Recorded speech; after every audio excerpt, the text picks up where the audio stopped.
नमस्कार, स्वराज एक्सप्रेस में एक बार फिर से आपका स्वागत है। मैं हूं आपके साथ ऋषभ सोनी और लेकर आया हूं हमारा विशेष कार्यक्रम बिग डिबेट, जिसमें आज हम बात करेंगे गौ कंकालों की। गाय देश में हमेशा से ही एक संवेदनशील मुद्दा रहा है और इस पर राजनीति होती रही है, लेकिन जिस समाज में गाय को पूजा जाता है उसके लिए आस्था अगर कहने भर की हो तो दिल से नहीं, और वहां इसके लिए कोई कानून नहीं, मन में सच्चा दर्द नहीं, तो वो कैसा समाज। हिंदू धर्म शास्त्रों के अनुसार गाय को गौ माता भी कहा जाता है। गौ माता की पूजन के बारे में वेद शास्त्रों, धर्म ग्रंथों में कहा गया है। बावजूद इसके आज गाय की ऐसी दुर्दशा हो रही है जिसकी हम कल्पना तक नहीं कर सकते। गाय को रखने वाले लोग स्वार्थी हो गए हैं, क्योंकि जब तक गाय दूध देती है तब तक तो लोग उसके आसपास रखते हैं, उसे अपने पास रखते हैं। उसके बाद उसका दूध निकालकर सड़कों पर आवारा रूप से छोड़ देते हैं। लेकिन देश में कहीं भी उन गायों के लिए कोई प्रावधान नहीं है जिन्हें बेसहारा छोड़ दिया जाता है। नतीजतन वो अक्सर दुर्घटनाओं का शिकार हो जाती है। कई बार वो पॉलिथीन खा जाती हैं, जिससे गंभीर रूप से बीमार हो जाती हैं। गौशालाओं की दुर्दशा भी किसी से छुपी नहीं है। अक्सर ही गौशालाओं में भूख से गायों की मरने की खबरें आती हैं। गायों की देखभाल करने के लिए बनाई गई गौशालाओं की दुर्दशा पर भी ध्यान दिया जाना चाहिए। उनके चारे और स्वास्थ्य का भी ध्यान रखा जाना चाहिए। आज चर्चा इसी मुद्दे को लेकर है। चर्चा को विस्तार दें उससे पहले देख लेते हैं एक रिपोर्ट। भोपाल से 25 किलोमीटर दूर जीव दया गौशाला स्थित है। राजधानी की सबसे बड़ी गौशाला कही जाती है, लेकिन यह गौशाला कंकालों और बूचड़खाने की तरह लगती है। मैदान में गायों के शव बिखरे पड़े हैं। शवों को कुत्ते नोच रहे हैं। कंकालों को गिनना मुश्किल है। जो गाय और बछड़े जीवित हैं, उनमें से कोई तड़प रहा है तो किसी के शरीर से खून निकल रहा है। यह तस्वीरें तब रिकॉर्ड हुई जब कुछ सामाजिक कार्यकर्ता अचानक जीव दया गौशाला का निरीक्षण करने पहुंचे। जो हालात है गौ माता के यहाँ पर, नए बछड़े की ये हालत है। चालू हो जाएंगे अब। ये कजी जमी हुई है, दिख दे, ये कजी अलग ही दिख रही पानी में पूरी। दिख रहा है 1 महीना से कोई व्यवस्था नहीं। आज हमें दिखाने के लिए डाला गया है चारा। आज हमें दिखाने के लिए इनको पता चल गया था चाइनीज सेना आने वाली है, उनको दिखाने के लिए ये गाय की हालत बता रही, सभी गाय की हालत बता रही कि यहाँ क्या हालत है गायों की। भोपाल के ओबेदुल्ला गांव के पास लगभग 500 मीटर की दूरी पर जीव दया गौशाला है, जहां खुले बाड़े में 500 से ज्यादा गाय और बैल के झुंड खड़े नजर आते हैं। गायों के लिए बने शेड खाली है। एक साइड में एक बछड़ा बेहोश नजर आता है, तो 20 कदम दूरी पर दूसरा बछड़ा जमीन पर पड़ा दिखाई देता है। वहीं इन तस्वीरों के सामने आने के बाद कांग्रेस सरकार पर हमलावर हो गई है। कांग्रेस की माने तो सरकार की कथनी और करनी का अंतर साफ हो गया है। कांग्रेस ने इन मामले में गौशाला प्रबंधकों पर कार्रवाई और जांच की मांग की। सैकड़ों जो गौ कंकाल वहां पर पड़े हुए हैं और जिस तरह से सार्वजनिक रूप से मृत गायों के चमड़े उतारे जा रहे हैं, कांग्रेस पार्टी मांग करती है कि सरकार तत्काल इसकी जांच करके और इन गायों का पता नहीं लगाती है तो कांग्रेस जो है उनको एक्सपोज करेगी, प्रदर्शन करेगी। 2022 में गौशाला में थी 1961 गाय। साल भर में निगम ने भेजी 2236 गाय। 116 गायों की हो चुकी है मौत। गौशाला से एक साल में 2131 गाय हुई है गायब। रिकॉर्ड के मुताबिक गौशाला में होनी चाहिए 4081 गाय। रिकॉर्ड में केवल 1950 गाय। बाकी गाय के गायब होने से उठ रहे सवाल। इधर अखिल भारतीय सर्वदलीय गौरक्षा महाअभियान समिति ने जांच की मांग की। आरटीआई से मिली जानकारी के मुताबिक गौशाला में साल 2022 की गायों की संख्या 4081 गाय होनी चाहिए थी, लेकिन केवल 1950 गाय ही गौशाला में है। बाकी गाय कहां गायब हो गई, यह सवाल अभी बना हुआ है। तो तस्वीरें आपने देखी। तस्वीरों से सवाल खड़ा होता है कि ये तस्वीरें गौशाला की हैं या गौ कंकालशाला की हैं। इस पर हम चर्चा करेंगे। चर्चा के लिए हमारे साथ मेहमान मौजूद हैं। अभिनव बलौरिया जी कांग्रेस प्रवक्ता हैं, राजा पाठक बीजेपी नेता है हमारे साथ मौजूद, गौरव मिश्रा गौरक्षा के अध्यक्ष हैं और वरिष्ठ पत्रकार KS शाइनी भी हमारे साथ स्टूडियो में मौजूद है। सबसे पहले कांग्रेस प्रवक्ता की ओर बढ़ूंगा मैं, अभिनव जी की ओर। अभिनव जी, तस्वीरें आपने देखी और तस्वीरों से सवाल खड़ा होता है कि ऐसी सरकार जो गौ रक्षा के बारे में तमाम दावे और वादे करती है, लेकिन तस्वीरें इससे बिल्कुल उलट है। कह पाना मुश्किल है कि ये गौशाला है या गौ कंकालशाला। देखिए, राजनीति एक तरफ है, लेकिन जो दृश्य आपने, हमने और जनता ने देखा है बहुत ही दुखद है और बहुत संवेदनशील है। आप देखेंगे अभी विगत कुछ समय पहले बेरसिया के पास 250 से ज्यादा गायें मृत पाई गई थी। एक महिला की वो गौशाला थी। आज भी वो महिला गिरफ्तार नहीं हुई है, ना उस पर कोई कार्रवाई हुई है, दिखाई नहीं है। ऐसी कई गौशालाएं, मतलब इतनी बड़ी घटना होने के बाद भी है अभिनव जी कि जो महिला संचालित कर रही थी वो कहीं ना कहीं से बीजेपी से कनेक्टेड थी। मैं राजनीति में अभी जा नहीं रहा हूं, क्योंकि मेरे को दुख अंदर से ऐसा लग रहा है कि पब्लिक, जनता जो देख रही है वो सोचेगी कि ये राजनीति की बात कर रहे हैं। लेकिन मैं कहना चाहूंगा कि वो आरएसएस से जुड़ी हुई थी, लेकिन उन पर अभी तक कोई कार्रवाई नहीं हुई। इसी तरीके से लगातार उसके बाद जागना चाहिए था सरकार को, लेकिन सरकार सोई हुई है। और अभी आपके चैनल पे ये जो चल रहा है, सुबह से ही देख रहे हैं हम, सभी जगह पर ये वीडियो वायरल है कि किस तरीके से गौशालाओं की हालत है। तो मैं ये कहना चाहता हूं कि वो जो हिंदुत्व के नाम पे बयान देते हैं इनके मंत्री विधायक रामेश्वर शर्मा जी, विश्वास सारंग जी, नरोत्तम मिश्रा जी, वो सब कहां हैं? उनका सुबह से अभी तक इन सब चीजों पे कोई भी बयान नहीं आया है। गौ माता के लिए एक बयान इन 3 हिंदूवादी नेताओं ने नहीं दिया है। मतलब ये कहना चाहूंगा मैं कि इनकी आत्माएं सिर्फ राजनीति करने के लिए होती है। दिखावा होता है बस कि गौ माता की बात करो और वोट लो, हिंदुओं के वोट लो। तो इस तरीके से नहीं चलेगा साहब। ये जो हो रहा है, चमड़े का जो व्यापार हो रहा है, गौ माता के साथ जो हो रहा है, इसको कांग्रेस पार्टी बर्दाश्त नहीं करेगी। और कांग्रेस पार्टी क्या, आम जनता बर्दाश्त नहीं करेगी। और रिजल्ट दे भी रही है बराबर भारतीय जनता पार्टी को। अगर इनको काम करना है तो जनता के हित में करना पड़ेगा, गौशालाओं के बारे में सोचना पड़ेगा और करना पड़ेगा। ठीक है राजा जी, पूरी बात आपने अभिनव जी की सुनी। गाय माता का जब भी नाम आता है, गाय का नाम आता है, तो मामला थोड़ा सा संवेदनशील हो जाता है। और जब तस्वीरें ऐसी आती तो कहीं ना कहीं राज्य सरकार पर सवाल भी खड़े होने लगते हैं। देखिए, ऐसा है, भारतीय जनता पार्टी की सरकार ने जो गौ माता के लिए किया है वो किसी को बताने की जरूरत नहीं है। मैंने आपकी सामने रिपोर्ट देखी।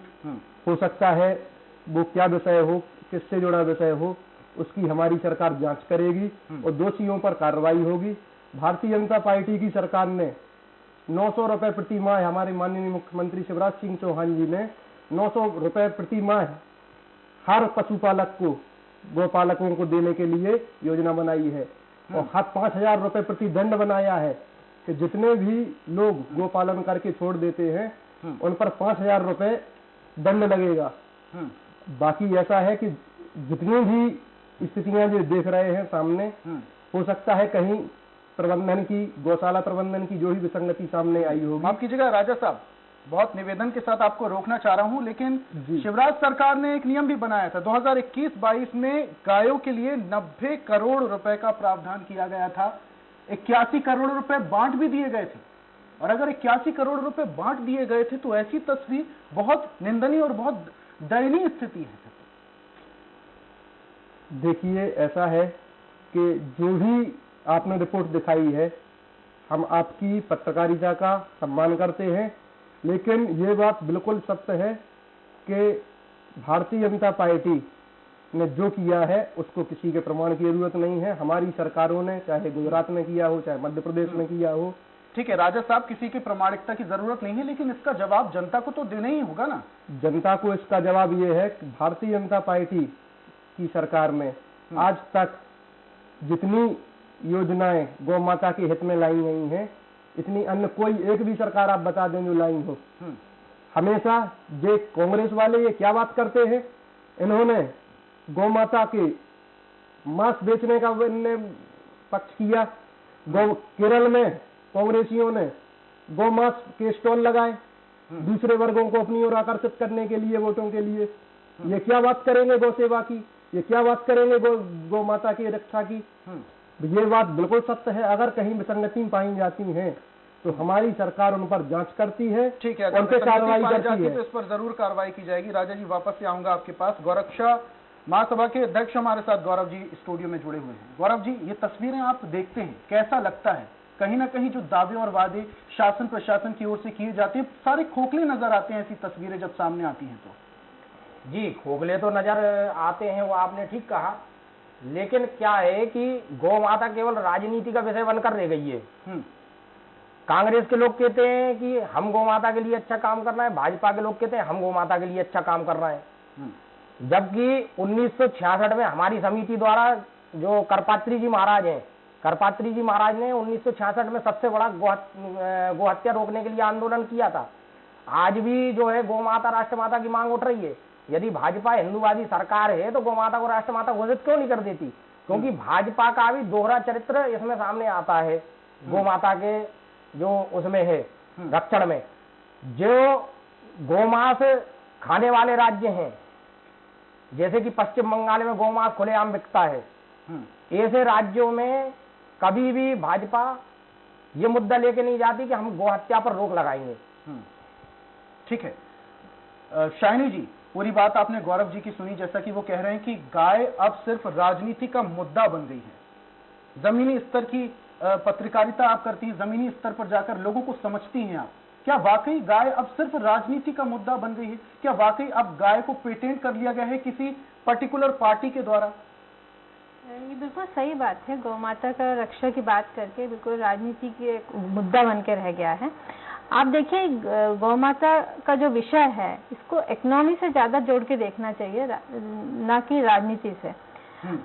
जो भी गौ माता गाय को पालना कोई बहुत आसान चीज नहीं होता है। उनका जो खर्चा होता है, जो आप अब सरकार बोल देगी कि हम इस पे जुर्माना लगाएंगे, या जो गाय को छोड़ देते हैं उनके ऊपर दंडनीय अपराध करेंगे, लगाया जाएगा। लेकिन आप ये बताएं कि इन सब तरीके से क्या ये रोका जा सकता है? ये नहीं रोका जा सकता, क्योंकि इतने सारे संख्या आप देखिए ना, संख्या इतना ज्यादा है और उनको पालना और किसी के भी इकोनॉमिकली वायबल नहीं होता है। ठीक है शाइनी जी, बड़े निवेदन के साथ आपको रोकना चाह रहा हूं, लेकिन आपको एक बात मैं बताना चाहूंगा। सरकार ने दावा किया है, और ये दावा किया है कि प्रति गाय प्रतिदिन 3 रुपए से बढ़ाकर 20 रुपए कर दिया गया। तो यहाँ पर खर्चे का सवाल नहीं होता। ऊपर से अगर 90 करोड़ रुपए का अनुदान भी किया गया है, अनुबंध कर दिया गया है, 81 करोड़ रुपए बाद भी दिए गए हैं, तो ये पैसा जाता कहाँ है? सवाल ये भी। हमारे करप्शन इतना ज्यादा है, तो आप ये देखिए ऋषभ जी की करप्शन के वजह से ये पैसा, जो सोशल वर्क होता है उसमें ये दिखना मुश्किल होता है कि कहाँ चले। आप उसके नाम पे पैसे दे तो देते हैं, वो सही जगह तक पहुंचता नहीं है। और जिन लोगों को एक्चुअली गाय को पालना है और रखना, उनके पास वो पैसा नहीं जाता, और वो ये सोचते हैं कि हम इनको छोड़ देंगे तो हमारी जिम्मेदारी खत्म हो जाएगी। ऐसा नहीं है कि वो गौ माता से उनका कोई प्रेम नहीं है, लगाव नहीं है, या आस्था की बात है। लेकिन जब मजबूरी आती है तो लोग उन्हें छोड़ देते हैं, उस मजबूरी का फायदा बाकी लोग उठाते हैं। तो कहीं ना कहीं हमारा सिस्टम, वही मैं कह रही हूँ, ये राजनीति का विषय ना होते हुए इसको एक इकोनॉमिक चीजों से जोड़ना चाहिए। क्या मजबूरी क्या है? इतने सड़कों पे गाय होती है, एक्सीडेंट्स होते हैं, जहाँ गौ माता रखा जाता है वहाँ पे उनकी स्थिति बहुत खराब रहती है। आप वो स्टेट देखिए जहाँ पे बैन नहीं है गायों पे, गोवध पे बैन नहीं है, उन राज्यों पे गायों की स्थिति ज्यादा बेहतर है जहाँ बैन है। शाइनी जी, आप ये कहना चाह रही हैं कि जहाँ पर बूचड़ खाने ज्यादा है वहाँ पर गायों की स्थिति ठीक है? जी, क्योंकि उनको लगता है कि इससे हम बेचेंगे तो कम से कम तो उनको पालते हैं, उनको देखभाल करते हैं, उनकी रक्षा करते हैं। पर यहाँ पे क्योंकि आप छोड़ देते हो तो इसलिए उनको देखभाल करने वाले कोई मिलते ही नहीं आपको। सरकार पैसे देने को दुर्घटनाएं भी ज्यादा होती है, क्योंकि जब नेशनल हाईवे पे पशु घूमते हैं तो कहीं ना कहीं दुर्घटनाओं की संभावना ज्यादा बढ़ जाती है। ठीक है, आपके पास वापस से आऊंगा। अभिनव जी, ये जो दुर्घटनाओं का सिलसिला गायों को लेकर चल रहा है, गायों पर राजनीति चल रही है और कहीं ना कहीं करप्शन की विवाद भी शाइना जी कर रही थी, तो क्या गायों को लेकर वाकई इतना ज्यादा करप्शन हो रहा है? बीजेपी पार्टी द्वारा जो दम भरती थी गायों के संरक्षण के लिए उत्थान करेंगे, गायों के लिए संरक्षण के लिए गौशालाएं बनाएंगे, वो सारे दावे और वादे खो। ऋषभ जी, मैंने शुरुआत भी इसी तरीके से की थी कि बहुत संवेदनशील है और इस पर राजनीति नहीं होनी चाहिए, और मैंने अपना वक्तव्य भी वैसे दिया था। अभी आपने सुना होगा, शाइनी जी से मैं पूरा इत्तेफाक रखता हूं, और आपके कहे हुए शब्द 90 करोड़ के आसपास अनुदान मिला, एक साल में 100 करोड़ के आसपास का फंड कहां गया इसकी कोई जानकारी नहीं है। भ्रष्टाचार की देन चढ़ गया। जिस तरीके से आपने देखा होगा घोटाले हो रहे हैं, मिस्टर घोटाला की सरकार चल रही है, तो ये सोच रहे हैं कैसे भी करके पैसा आना चाहिए। इनको किसी का ध्यान नहीं है, ना गौ माता का ध्यान है, ना जनता का ध्यान है, ना महंगाई का ध्यान है, ना बेरोजगारी का ध्यान है। इनके मंत्री अभी कोई कोई मुद्दा मिल जाए हिंदुत्व का तो वहां पे बोलने चले आते। गौ माता को लेके अभी तक सुबह से शाम हो गई है, ना रामेश्वर शर्मा जी ने एक बयान दिया, ना विश्वास सारंग जी ने एक बयान दिया, ना नरोत्तम मिश्रा जी ने एक बयान दिया। तो आप देख सकते हैं इनकी नीति और नीयत किस तरीके से बदली हुई है गौ माता के लिए। ये सिर्फ 20 साल से सरकार चला रहे हैं, अगर इन्होंने एक साल से 100 करोड़ रुपए का घोटाला किया तो सोचिए इन 20 सालों में गौ माता के नाम पर कितना घोटाला किया होगा। ठीक है अभिनव जी, आप बोल रहे हैं कि किसी भी बड़े नेता ने सामने आकर बयानबाजी नहीं की है, लेकिन पूर्व मुख्यमंत्री उमा भारती ने बयान दिया है। देखिए उन्होंने कहा कि मधुशाला की जगह गौशाला खुलेगी। उमा भारती जी खुद अपने अस्तित्व की लड़ाई पार्टी के अंदर लड़ रही हैं, आप भी जानते हैं, जनता भी जान रही है कि वो किस तरीके से अपनी बात मनवाने के लिए पिछले कई दिनों से कहीं पत्थर फेंक रही हैं शराब की दुकान पे, कहीं धरने पे बैठ रही हैं, उनकी कोई बात नहीं सुनी जा रही है। हम खुद जानना चाहते हैं, कांग्रेस पार्टी भी जानना चाहती है कि भ्रष्टाचार क्यों हो रहा है, गायों के साथ ये दुर्गति क्यों हो रही है, ये जनता जवाब जानना चाहती है। लेकिन ये ले देख के इस तरीके की गोलमोल बातें करने से कुछ नहीं होगा, जनता सब समझ रही है। ठीक है, जनता सब समझ रही है। क्या कहेंगे राजा साहब? जनता तो सब समझ रही है और स्थितियां भी सब देख रही है, कब सुधरेंगी गायों को लेकर स्थितियां? सब समझ रही है और जनता आगे विधानसभा चुनाव मुझे तो आप इतना बता दीजिए, आरएसएस की जो महिला थी उन पर अभी तक कार्रवाई हुई? इन सज्जन ने, इन भाजपा के प्रवक्ता ने अभी बोला था कि हम कार्रवाई करेंगे, तो अभी तक उन पर कार्रवाई क्यों नहीं हुई? पूछिए ऋषभ जी। कोई भी कार्रवाई के पहले जांच होती है, जांच में इस घटना को हुए 8 से 10 महीने हो चुके हैं, 1 साल के आसपास हो गया, जांच में 1 साल से अभी तक कोई कार्रवाई नहीं हुई है, क्योंकि इनके लोग हैं, इनके लोग हर चीज में फंसे हुए हैं। हमारी भारतीय जनता पार्टी के नेतागण सिर्फ बयानबाजी नहीं करते, राजा साहब के काम करते हैं, जिस मुद्दे को लेकर हर वर्ग के लिए, ऋषभ जी पूछना चाहिए। पाठक साहब, जिस बात को लेकर अभिनव जी मुद्दा बना रहे हैं, अब उस पर बातचीत होगी, उस पर चर्चा होगी या उस पर जांच होगी? 1 साल हो चुका है, या तो चर्चा होगी या बातचीत होगी या फिर अगर उस पर तभी एक्शन हो जाता तो आज ये दुर्गति देखने को नहीं मिलती। उस टाइम सोई हुई थी सरकार और अभी भी सोई हुई है, इनको कोई फर्क नहीं पड़ रहा है। पाठक साहब, आपसे पूछ रहा हूं, अब जांच होगी? जांच होगी और जो भी दोषी पाया जाता है उस पर कार्रवाई की जाएगी। पाठक साहब, जितने भी गाय माता को पूजने वाले हैं, जितने भी लोग हैं, जनता है, उनके मन में ये सवाल नहीं होगा कि 2023 में चुनाव आने वाले हैं, अभी लोग विधानसभा चुनाव स्टार्ट होने वाले हैं, तो अब गाय माता दिखने लगी, पहले यात्रा दिख रहे थे, फिर आदिवासी जनता दिख रही थी, ऐसे में गलत मैसेज नहीं जाता जनता तक? आपको लगता है? आप सुनिए, भारतीय जनता पार्टी की सरकार ने गौ माता को, हिंदुत्व को कभी राजनीतिक एजेंडा नहीं माना है, अपनी राष्ट्रीय भावना का एजेंडा माना है, उसका कार्य कर रहे हैं और उसके लिए जो कर हो सकता है हम लोग समर्पित रहते हैं। पाठक साहब, लेकिन अगर आपकी इस बात को मान लिया जाए तो 1 साल बहुत लंबा वक्त होता है किसी भी कार्रवाई को अंजाम देने के लिए। शायद ये अभी समझ नहीं पा रहे हैं कि आरएसएस। पाठक साहब, वापस से आऊंगा आपके पास। गौरव जी क्या कहेंगे? ये जो मामला उठा रहे हैं अभिनव जी, 1 साल पहले जिस तरीके से गौशाला की स्थिति देखी गई थी, अभी भी वही तस्वीरें आई, तो राज्य सरकार हो चाहे कोई भी जांच होती है, जांच जो होती है उसमें जांच जैसा कुछ नहीं होता है, सिर्फ और सिर्फ लीपापोती होती है। जैसा कि अभी हम देख रहे हैं, अब वहाँ पे क्या है, जो गायों के कंकाल थे वो उठवा के सारे इधर उधर करवा दिए गए हैं। ठीक है, ये आज की खबर है। और गौरव जी, क्या होगा उसके बाद? ये पूरा मामला ठंडे बस्ते उसके बाद में अभी तक ना पुलिस प्रशासन ने कोई कार्रवाई वहाँ पे की है, ना किसी ने कोई कार्रवाई की है। वो खुद कह रहे हैं कि हमें बेचना पड़ता है। मेरे पास ये आंकड़े हैं, ये जो नगर निगम ने ये जो 4000 गाय भेजी है, इसमें बाकायदा सब लिखा हुआ है कि ये किस काजी हाउस से, जैसे कि ये। लेकिन गौरव जी आपसे ये बात समझना चाहेंगे, अभी थोड़ी देर पहले शाइनी जी बोल रही थी कि जिन राज्यों में बूचड़खानों की संख्या ज्यादा है वहां पर गायों की स्थिति बहुत अच्छी है। इस बात से कितना आप इत्तेफाक रखते हैं? क्योंकि हमेशा से मध्य प्रदेश में बूचड़खाने को लेकर बीजेपी पार्टी हो चाहे तमाम दल हो, विरोध करते आ रहे हैं। देखिए क्या है कि हम इस बात से इत्तेफाक नहीं रखते कि जो जिन गायों में गाय कट रही है उन गायों की स्थिति अच्छी है। उन गाय जहाँ जिन राज्यों में गाय कट रही है वहाँ पे गाय की स्थिति अच्छी कैसे हो सकती है? वहाँ तो और भयावह स्थिति है। और रही बात इसकी गायों की देखरेख की और रखरखाव की, तो ये निर्भर करता है कि सरकारों ने जो आज तक राजनीति करके जो हजारों एकड़, लाखों एकड़ जो गोचर की भूमि राजनेताओं को मल्टियां बनाने के लिए दे दी, फैक्ट्रियां लगाने के लिए दे दी, वो गौ माता आज रोड पे है। वो गोचर की भूमि का जवाब कौन देगा? दोनों राजनेता। गौरव जी, वापस से आऊंगा, समय की बाध्यता है, और भी मेहमान हैं, जल्दी उनसे सवाल लेना है। शाइनी जी, अभी आप थोड़ी देर पहले जैसा कि बोल रही थी, बाकी राज्यों में गायों की स्थिति बहुत ज्यादा, अगर ज्यादा दूर ना जाए, पड़ोस में ही जाए, छत्तीसगढ़ में नरवा गुरबा वारी जितनी भी गौठान योजनाएं भूपेश बघेल सरकार ने चलाई है, गोधन न्याय योजना, गोबर को बेचकर वहां पर लोग अमीर हो रहे हैं, बाइक खरीद रहे हैं, चप्पल खरीदने की हैसियत नहीं थी लोगों की। ऐसे में गायों को लेकर नीति अगर साफ है तो उत्थान तो बनता है। बिल्कुल सही बात है। अगर सही एक देखो, नीति बनाना एक चीज है और उसको इम्प्लीमेंट करना एक अलग बात होती है। आपके पास नीति है लेकिन उसको इम्प्लीमेंट करने का आपके पास कोई ब्लूप्रिंट नहीं है, तो वो चीजें नीति कागजों में ही रह जाती हैं। गायों को लेकर बुचर खाना तो आपने बंद करा दिया। इतने सारे जो गायें हैं उनको किस तरह से उसके सेवा करेंगे, कौन उनकी सेवा करेंगे, कहाँ पैसा किस तरह से जाएगा, इनकी कोई नीति है कि सरकार के पास? आपने ये पैसे आवंटन करने से तो नहीं हो जाता काम। आपको मैन पावर चाहिए, आपको लोग चाहिए जो उसकी देखभाल करेंगे और मन से करेंगे। ऐसा नहीं कि हमें पैसा मिल गया था, पैसा आधा जेब में रख लिया, थोड़ा इधर कर दिया, फिर उसके बाद। बिल्कुल सही कह रहे हैं आप शाइनी जी, क्योंकि बहुत सारे से लोग हैं जो गौशाला में दान देते हैं, खुद से वहां पर पहुंचते हैं, गायों की सेवा करते हैं, लेकिन जिनका वाकई दायित्व है, जिनको उसका पैसा मिलता है करने रखने का, रख रखाव का, वो कहीं ना कहीं भ्रष्टाचार को बढ़ावा देते हैं, पूरा पैसा डकार भी जाते हैं। राजा साहब क्या कहेंगे आप इस विषय में? ऐसा है कि भारतीय जनता पार्टी की सरकार ने जो योजनाएं बनाई हैं, अभी हमारे जैसे कांग्रेसी मित्र आरोप लगा रहे थे, कांग्रेसी प्रवक्ता। मैं आरोप नहीं लगा रहा हूं, जैसे मैं सिंपल सी बात बता रहा हूं। जो शीर्षक जी बोल रहे हैं 100 करोड़ रुपए का अनुदान मिला, तो गायों की स्थिति ऐसी क्यों हुई? एक साल में 100 करोड़ रुपए डकार गए, भ्रष्टाचार की भेंट चढ़ गए। आपने अभी तक गिरफ्तार कोई कार्रवाई नहीं करी है, तो हम तो बोलेंगे ना। अभिनव जी उनकी बात सुन लेते हैं। जी पाठक साहब बोलिए। आपके पास तथ्य हो, आप भ्रष्टाचार के आरोप लगाएं।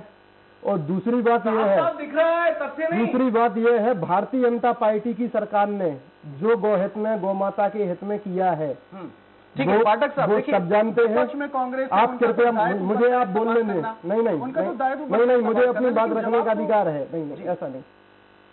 ऐसा है कि भारतीय जनता पार्टी ने जो अपना कार्य किया है सरकार में, और जितनी भी योजनाएं बनाई हैं, पुरस्कार योजना, गौपालन पुरस्कार योजना, कि जो गौपालन करेंगे उनके लिए पुरस्कार सरकार देगी।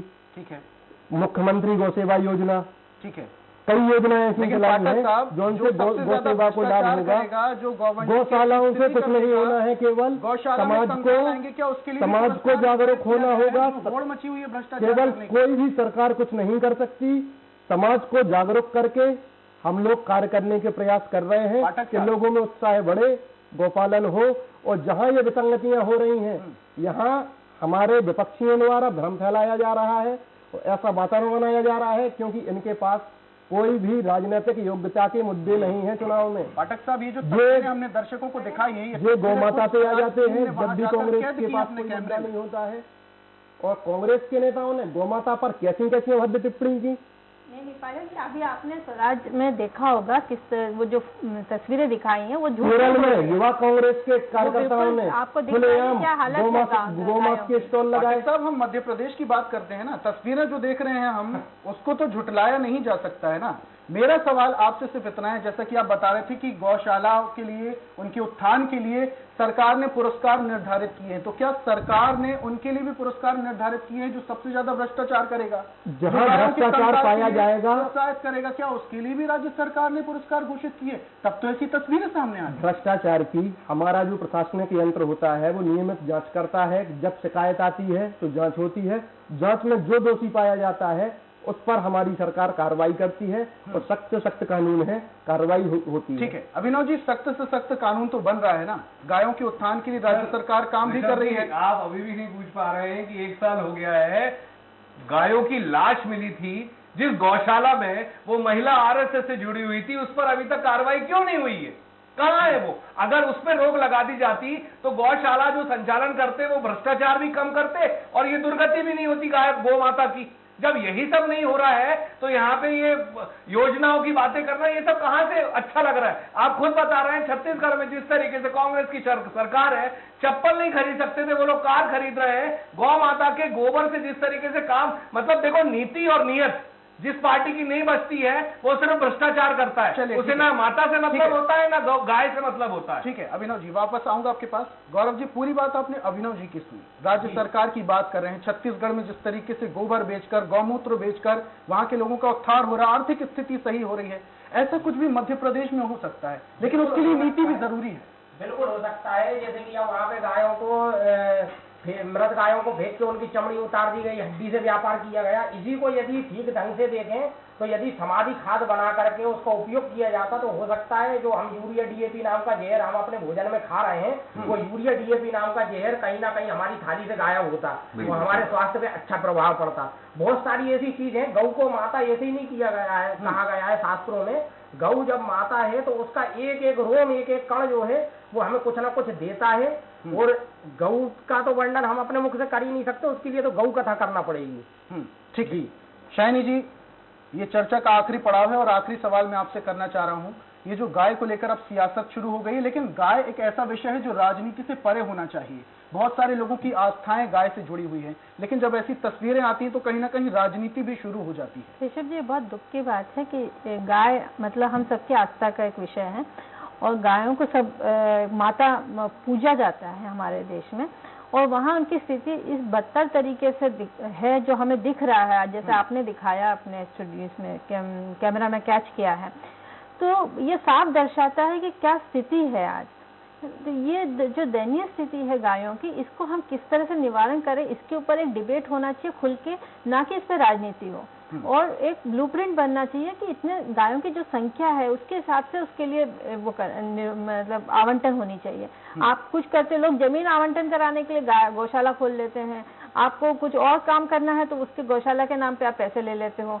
तो गायों को तो कोई रक्षा नहीं कर रहा है, गाय सड़कों पे ऐसी घूम रही है। जहाँ पे गौशाला में है तो गौशाला में व्यवस्था नहीं है उनको देखभाल करने का, उनको रख रखाव का। तो ये एक बहुत बड़ा समस्या है और इस समस्या का हल जो है वो राजनीतिक दल मतलब अपने इच्छाओं को ऊपर उठ के करना चाहिए। बिल्कुल, गौ रक्षा के लिए और गौ उत्थान के लिए कहीं ना कहीं राजनीति से उठकर भी इस विषय में सोचने की बहुत बहुत जरूरत है हमारे लिए। हमारे साथ मेहमान जुड़े हुए थे कांग्रेस प्रवक्ता अभिनव जी, बहुत बहुत शुक्रिया जुड़ने के लिए। बीजेपी नेता हमारे साथ जुड़े हुए थे राजा पाठक जी, गौरव मिश्रा भी गौ रक्षा समिति के अध्यक्ष हमारे साथ जुड़े हुए थे, और वरिष्ठ पत्रकार KS शाइनी जी हमारे साथ जुड़ी हुई थी। चारों मेहमानों का हमारे साथ जुड़ने के लिए बहुत बहुत शुक्रिया, अपने तर्क रखने के लिए और इस चर्चा में शामिल होने के लिए बहुत बहुत शुक्रिया। और हम बात कर रहे थे कंकालों की गौशाला की। तस्वीरें आपने देखी, लेकिन सवाल ये उठता है कि ये तस्वीरें कब बदलेंगी और गायों के लिए कब तक काम किया जाएगा। एक नए विषय के साथ, एक नई चर्चा के साथ कल फिर हाजिर होऊंगा। तब तक के लिए मुझे दीजिए इजाजत और आप देखते रहिए स्वराज एक्सप्रेस। नमस्कार।